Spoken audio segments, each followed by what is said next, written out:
This is Tarik Talk. Your host, Tarik Mendes, takes you on a journey with guests from all around the world. Broadcasting around the world. Around the world. This is Tarik Talk.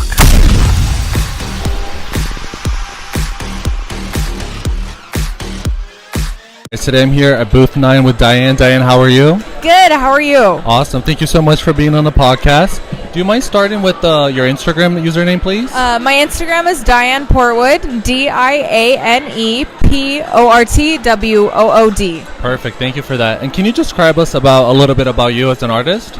Yeah, I am. So my background is in aerospace engineering, which is why a lot of my art centers around space and astronauts. That's so cool. I also think having that background has really helped me with mixed media. I incorporate a lot of woodworking and a lot of electrical work through my LED lights in my art. So having that kind of type A planning background really helps me plan out my original work as well. Oh, wow, that's so cool. And can you tell me a little bit about your creative process? Yeah, so I actually do van life right now. Okay. I travel all over the country in my camper van, and I pull a trailer with all my art and tools. That's so cool. So because the art show seasons kind of follow the weather in each places, I'm typically in pretty temperate weather. And so I can paint outside in nature. I spend my weekends in the cities for the art shows, and then typically I go out into the middle of nowhere during the week. So I'm in Brooklyn right now, but I'm about to head up to Maine and go to Acadia National Park, and I'll probably paint a bit out there. So that's kind of what my week looks like. I'm in the big old cities during the week, and then the middle of nowhere, during the weekends, and the middle of nowhere during the week, and that's where I can you have like the coolest life ever. This is so cool. Thank you. And can you tell me a little bit about how do ideas come to you? A big part of my inspiration process is actually music and lyrics. I'll hear a phrase in a piece of music, and that'll really inspire some imagery that turns into an original piece, and a lot of my titles are actually from songs and song lyrics for that reason. Oh, nice. And how do you keep track of your ideas? Do you have like a little sketch pad or note, like your notes on your iPhone? Notes on my iPhone for sure. My notes app is very chaotic for that reason. And then also I do have a sketchbook because I do a lot of woodworking and electrical installation for the LEDs. I have to really plan out the painting inch by inch in order to. I make the LEDs myself. Oh wow! And so they need to be planned out so that they fit in the piece. My gosh. So there's a lot of planning. Is there anything that you don't do? This is so cool. Wow. I can't dance. That's my weakness. And then, do you have like any studio rituals? Like when you before you start painting, do you have to have a coffee, like do yoga, meditate, or you just like get right to work? So when I was in a normal house in a studio, I did. Van life is so chaotic. There's almost no consistent schedule because I'm in a different place every day. So no, my ritual is no ritual. Oh my goodness, this is so cool. You remind me like an artistic version of that movie Into the Wild, where the guy does exploring. But this is so cool. Oh, thank you. And your work is so diverse. Can you tell me a little bit? I see that you do paintings, and I think you put resin coat on top of it. How did you come up with that idea? That's so cool. So I did a lot of furniture building when I was younger. It's just a hobby. And so I actually learned to work with resin from doing live edge river tables. And so it just seemed like a great thing to add because my pieces are so contemporary. I think the resin adds a nice modern finish. And then it also, especially while I'm on the road, it protects the art. It completely seals it. Especially from humidity and changing weather because I will drive from California to Florida sometimes, so it really helps protect the art, so there's a utility to it as well. Oh wow, that's so cool. And do you have does your work kind of follow your travels, do you as you get inspired by going by the states, does it reflect your work a little bit?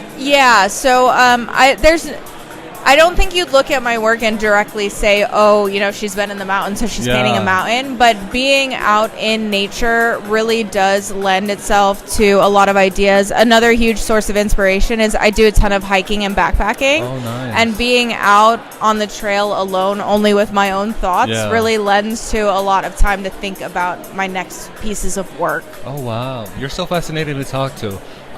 And do you have any projects coming up later this year or next year? So I've been on the road for 1 year. I'm going to do one more year on the road. My next show will be Art Basel Miami. Are you going this year? Yes. Oh, I've see you then. I'll definitely follow you. Oh, congratulations. Okay, yeah, I'll be there. So before I did van life, I lived in South Florida, so it was very easy to participate. Oh, nice. So I'll be doing Red Dot and Scope this year. And so that's my next big show. Basically after this show, I am spending all my time preparing and making pieces for those events. Oh my gosh, you're so cool. You need to like English is my second language. What do they call when they make a movie out of your life, a biography? A documentary. A documentary, yeah. And then like since you travel so much, and like when I travel and I go back to life, do you have that itch to like keep driving? Like how do you see yourself once you're done with the van life and you go back to like a normal routine? Do you think you're gonna like miss the adventures and everything? Yeah, I do think it's easy. Like grass is always greener. So right now the idea of being in a house and having a schedule sounds really nice. But I know as soon as I have that, I'll be like, I miss the freedom of the road.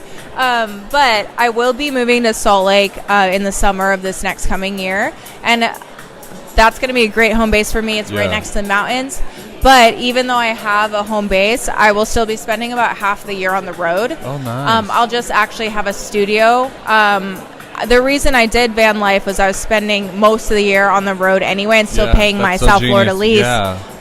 So doing the couple years on the road has been amazing, just seeing so much more stuff and also just saving money on not having rents. Oh, wow. But I will be able to produce more with a home base.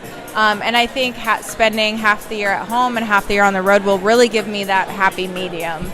And how long have you been, have you been doing the van life consecutively, or have you done like breaks? So I've done consecutively for about a year. Oh, wow. And then I'm doing one more year, and then I'll finally be a normal house person. Oh my gosh, you should do like a YouTube channel and vlog. This is so, I never met an artist that does this. This is so genius. I will say the van life is wonderful, but it's hard in that so much of your mental capacity is like, oh, where am I going to do my laundry? Where am I going to shower? Is it safe to sleep here?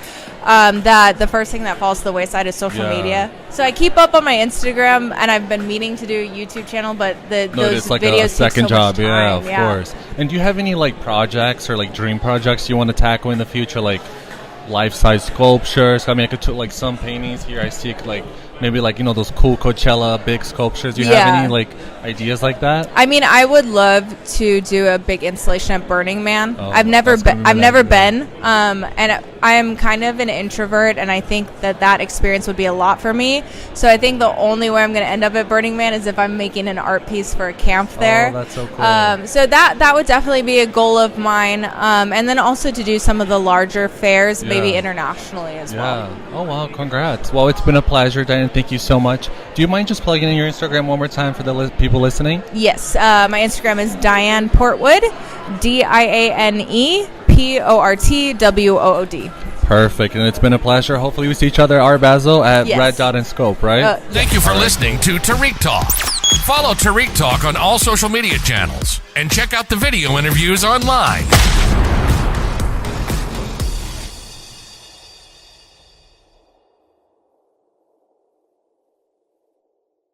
This is Tarik Talk. Your host, Tarik Mendes, takes you on a journey with guests from all around the world. Broadcasting around the world. Around the world. This is Tarik Talk.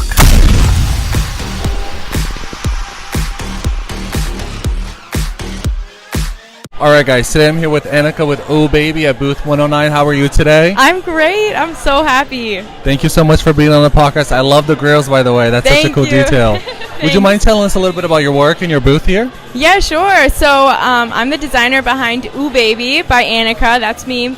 Basically, what I do is every garment I design starts off with a painting. So nice. Every seasonal collection has basically the painting collection, right?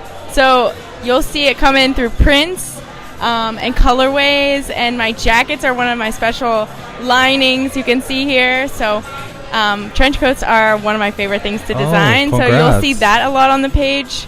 That's what I do. And can you tell us a little bit about your creative process? Like, how do ideas come to you?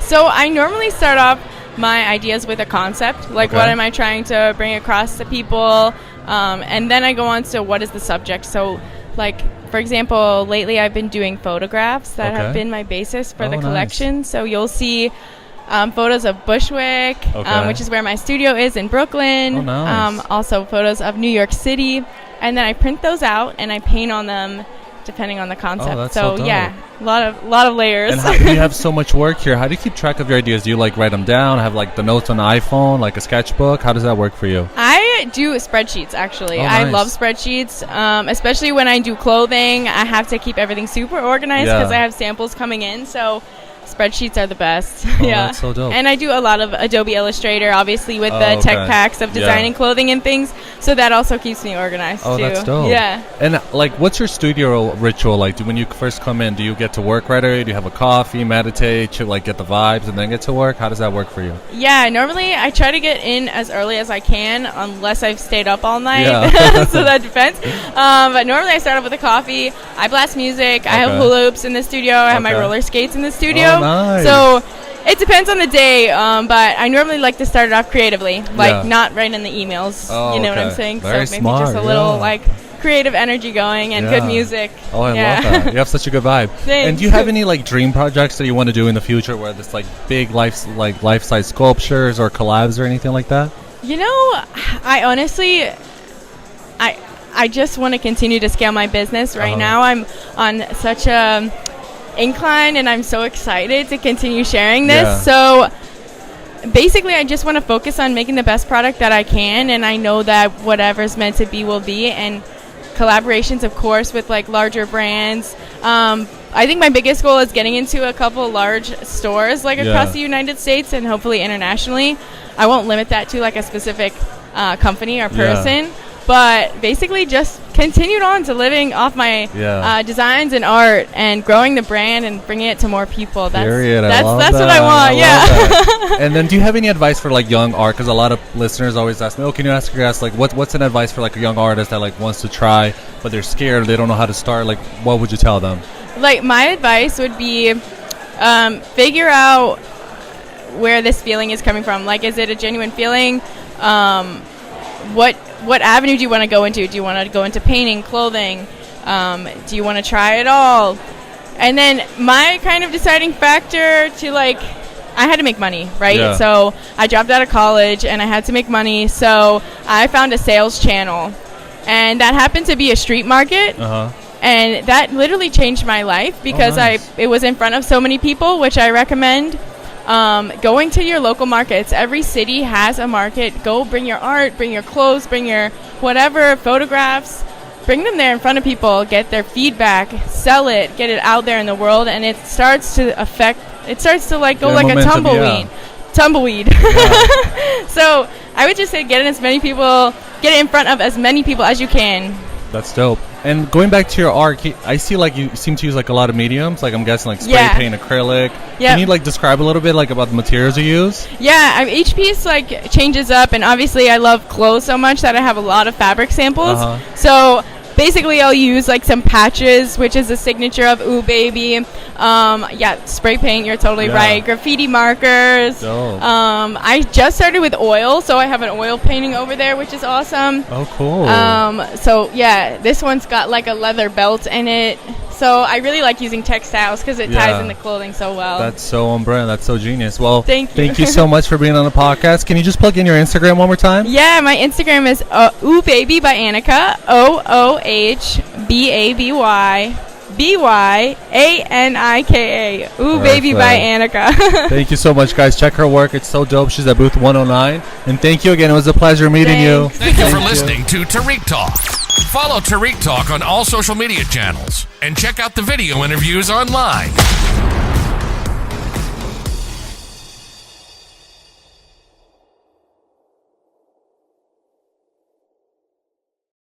This is Tarik Talk.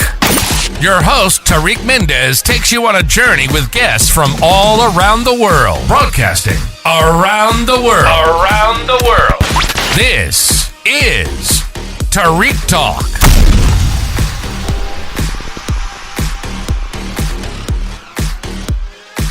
All right, guys. Today I'm here with, please help me out. Let's see if I get it right. Zelka? Yes. Awesome. And I'm at booth 49.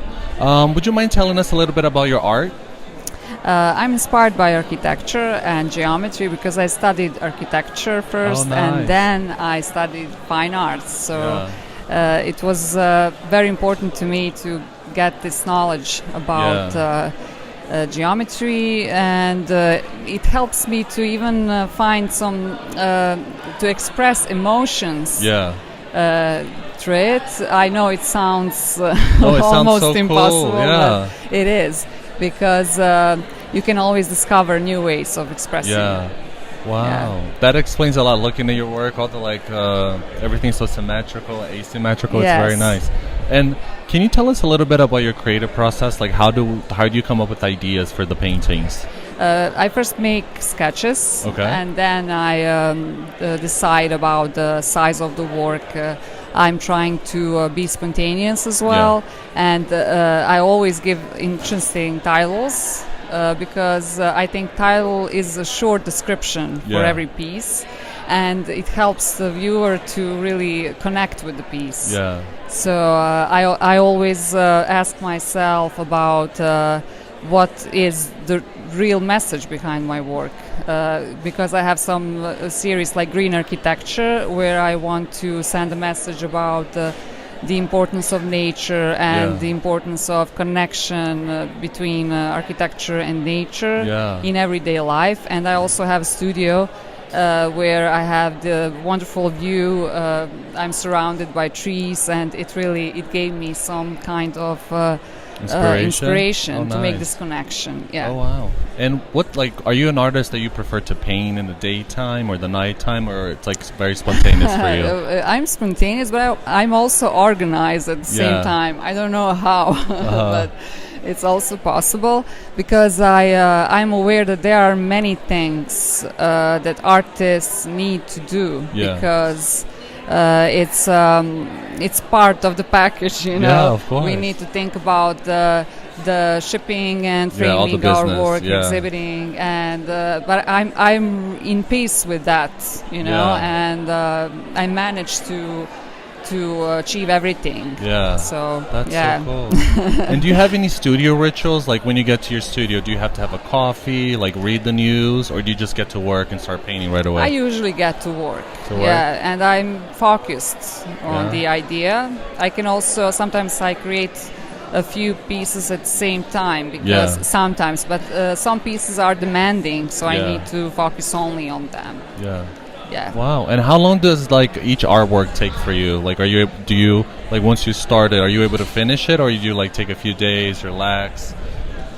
It depends on how I feel, what am I going through, and sometimes I'm in my studio for hours, and sometimes I just have 5 minutes to do something. That's unfortunately the truth, because I already told you it's complicated to achieve everything. Wow. And how do you keep track of your ideas? Do you have a sketchbook, or do you just do everything before? You just sit down, it's very organic? Do you keep a little sketchbook of your ideas, future projects you want to do? I always have so many sketches in my sketchbook, and I actually I think ideas are very important, and the most important part, because I already learned how to make something looks good in reality. That's familiar, I know that, but idea is what I think it is the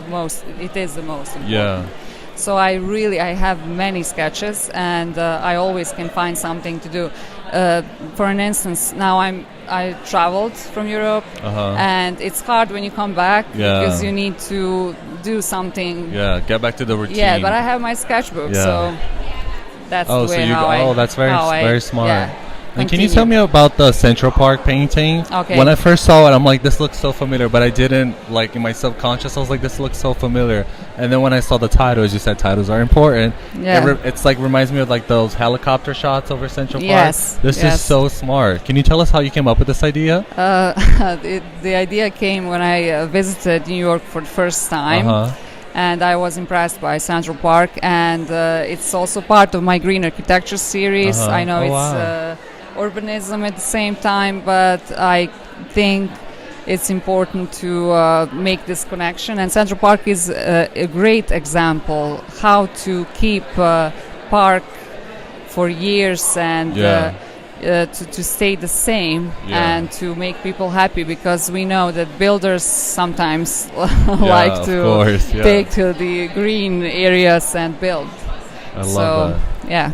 That's very cool. And how do you like do you have everything drawn out from the painting, or do you just you go as you paint as you go? Like before you start an artwork, do you have everything pre-planned? Mixed. Yeah, because I care for my first idea and sketch, but if I notice some things could be better in a different way, I will change something about it. And I like to take risks. Yeah. And to experiment. Oh, I love that. Yeah, and the Central Park, I had a sketch, but it was not detailed. I just I was working on it when I saw the white canvas. Yeah, then I started to. But it's in proportion. That's important. It's really the proportion. It's perfectly symmetrical. Yeah, it's so interesting. I love how you even have the street, the Broadway street. Yeah, it's so well thought of. I love this. Thank you. And do you have any projects coming up later this year or early next year? I still don't know, to be honest. I'm planning to exhibit in Austria, in Europe. Congrats. And I'm still working on my green architecture series. Okay. Also, when I have some ideas for my frame series, I'm able to go there and to change something. But I'm not obsessed with the constant. I'm not obsessed by doing the only one series. Yeah, of course. I think it's. Artists are free to do whatever they are inspired to do. Love that. And I see your architecture background has inspired your art. Yeah. Does your art inspire your architecture? Like your sketches and ideas? That's a great question. Yes, I think it's mutually beneficial. Because I also in my home I apply that knowledge, and I also. Whenever I have a chance to help someone, I would, because I have this visual experience. As an architect, it's hard to discover things about color. Painters are able to experiment with color and to get some to realize how things are changing in terms of some colors are different in different contexts. But an architect is more in planning the space and what it's totally different story. So I think it's a great experience to be a painter. And I read somewhere Le Corbusier, architect, he said it's important to do paintings to become an architect. Oh, I love that. That was his That's so cool. first idea, and I believe it's true. Oh, wow. Well, thank you so much for being on the podcast. It's been a pleasure. I can't wait to check out your work on your Instagram. Thank you. And it was a pleasure. Please check her out. She's in booth 49, and she'll be here the whole day, correct? Yes. Yeah? All right, guys. Thank you so much. It was a pleasure meeting you once again. Thank you for listening to Tarik Talk. Follow Tarik Talk on all social media channels, and check out the video interviews online.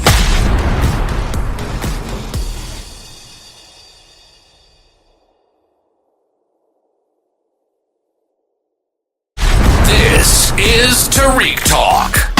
Your host, Tarik Mendes, takes you on a journey with guests from all around the world. Broadcasting around the world. Around the world.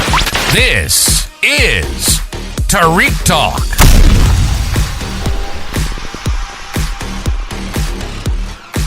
Guys, sitting here with Lauren at booth 86. Lauren, how are you? I'm good. How are you doing today? Awesome. Thank you so much for being on the podcast. Can you just tell us your Instagram name to start with? Yes, my Instagram name is Carmela Design. So it's CARMELA_DESIGNS. Awesome. Thank you so much for being on the podcast today. And can you tell us a little bit about the artwork you're exhibiting in your booth? Of course. So my style of work is mostly simple, timeless. I really focus on using a color palette that's a little bit more muted, classic. I'm really more drawn to kind of a simpler life. A lot of my work is still life-based and nature-based. I get a lot of my inspiration from I would say the East Coast. Even though I'm based on the West Coast, I'm personally more drawn to East Coast vibes. Yeah. And so my work, I feel like, reflects kind of those characteristics. You know, the thing that caught my attention about your work, it takes me like to the countryside in Italy. Like, it's so peaceful and inviting and chill. It really like doesn't like overstimulate the viewer. It makes you like relax and pay attention to details. How do you come up with the ideas for your work? Is it like organic? Do you keep like a sketchbook?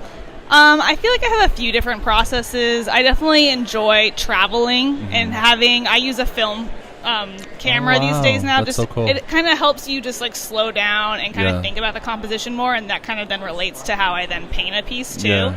So I have kind of a catalog of film I've taken. I do sketch when I travel at times, and then there's also just kind of like those moments in life that just happen. I'll like get a quick photo on my phone of like maybe I saw a flower at like a Trader Joe's or something like that. And then just a lot of my work I feel like reflects me personally and like what I would want to surround myself with. So I just kind of even use my own home and like, oh, if I had a piece I needed, like what would it look like? Maybe how would someone else relate to that piece? Oh, that's amazing. Yeah. And do you think being from the West Coast, as you previously said, do you think that influences your work? I do think that, so I don't know how many people in San Diego, but it's not very... Shout out San Diego. Yeah, it's not very green. I mean, we have nature, but it's not like on the East Coast where you have all the beautiful trees and it's very lush, and that's a color palette that really attracts me. So I'm always kind of in my mind time traveling to greener places because it's something that I'm missing in my life. Yeah. And so it's kind of filling that void a little bit. Yeah, love that. And I see a lot of nature in your work. Do you get inspired by nature? Do you enjoy being in nature? Yeah, I feel like I've grown up in just a lot, like my parents always kind of put us in nature a lot as a kid. Not like a camping environment, but like every weekend we went to the zoo. And the San Diego Zoo is known for having a large plant collection. And my dad would educate me on like, oh, this is this type of tree. And he has a garden to this day where I also get a lot of my inspiration from. Like I'll go into his garden and pick fruit, and then I'll make my own like still life composition with his like oranges that he has every December. So it's kind of like it's part of my upbringing almost to kind of surround myself with nature. With what we have. And I always love traveling to places that's a different environment. Like I went to Vermont 2 years ago, and it's like the best thing ever was Vermont. Love that. Yeah. And when you take the pictures, when you have them printed, do you sometimes just print the picture and like transform into a painting, or do you use like little pieces? I think it's kind of it's a mix sometimes, because sometimes even if I take the time with film to like think about the composition, it may not translate to the painting the best. So I'll probably like take ideas of it, like maybe it's the way that the tree is shaped, or maybe it's the way the light's going through it, or maybe it's just the color palette, and be like, oh, I really liked the color palette of that day, but I want to use it maybe and create like a floral arrangement instead, or just something like that. So it's a little bit of a mix, just depending. Oh, that's so cool. And do you have like any studio rituals that you do? Like when you get to the studio, do you have to have like a coffee, read the news, or do you get to work right away? So my studio is my second bedroom, which I also share with my husband as our work from home space. Oh, nice. So I really just need for him to not be there. So it's on a day when he's not working, it's just me in the room. It's quiet. I usually like to work just in front of my window with natural light, so like no overhead lighting. And usually I'll have like a tea, an iced tea. I'll be in comfortable clothing, and it's just like having some music on, or like just a show that I've watched before, and just kind of just jumping into something. Just kind of being in my own little space. Your little vibes, And do you have a preference, like time of day, or are you just like spontaneous? I would definitely say that I'm a more morning creative. Like maybe like 9 a.m. is when I'm feeling it. It's like I've had breakfast. Not like, you don't have that hunger in your back of your mind. It's still early, so I feel like I'm being productive, and that kind of gets me kind of inspired to work. That being said, I also work out of necessity. I've worked in the evenings when I've had to, just because when you have a show coming up, or if you have a deadline, you work when you have to. But I would say I enjoy like a nice slow Saturday morning in my space, comfortable. Oh, that's pretty dope. And do you have any projects coming up this year or next year? So we are getting into the holiday season, so I have some custom ornaments that I'm doing for clients that have pre-ordered them. I have a commission for a multifamily apartment building where they do like a model unit, and so I'm doing a piece that they'll have in the model unit that people will tour when they're gonna like maybe think about renting from that building. And then I might be I'm hoping to maybe do Chicago maybe in March with the other art fair. We'll see. That'd be a cool bucket list thing to go to Chicago. Love Chicago.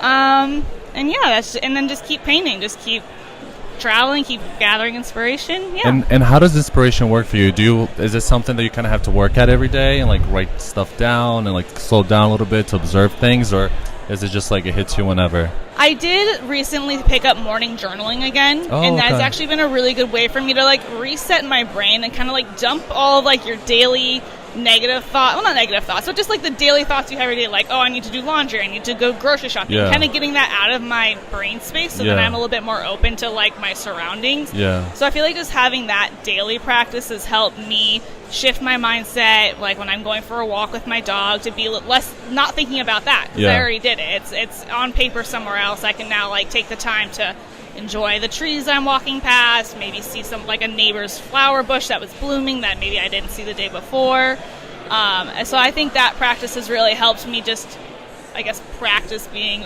more aware of my environments. Yeah. Oh, I love that. And do you have any idea for like, do you have any advice for like future artists that want to get into art? I would say just keep painting. Just keep painting? Try new things. Like I say that I'm self-taught. I did go to school for interior design, but I think they're, in the sense that they're both creative is how they relate, but they're very different. I truly kind of had to practice, teach myself new skills, kind of like look at other artists for like inspiration of like maybe how they do a project, and just be open to what may come to you, because I started originally doing landscapes, and one day I was just like, I don't want to be landscape girl, I want to try something else. And so I forced myself to try still life, and that's what I've been doing for the past 2 years, and I've really been enjoying it. Congrats, that's so cool. Thank you. And do you have any dream projects that you want to work, like with whether it's like different mediums, like sculptures or whatever? I don't necessarily know about different mediums. I think it'd be really fun to collaborate with a company on something, like either like putting my work on like a textile pattern, even like a tile pattern I think would be really cool. Maybe working with a muralist to like kind of collaborate on an idea together, and just kind of keep exploring like different applications of my artwork. Oh, that's so cool. Congratulations. Well, Laura, it was a pleasure meeting you. Congratulations on an awesome booth. Everybody, please go follow her on Instagram. Can you plug in your Instagram one more time for everybody? Of course. It's Carmela Designs. It's CARMELA_DESIGNS. Perfect. Thank you so much, and best of luck. Thank you for listening to Tarik Talk. Follow Tarik Talk on all social media channels and check out the video interviews online.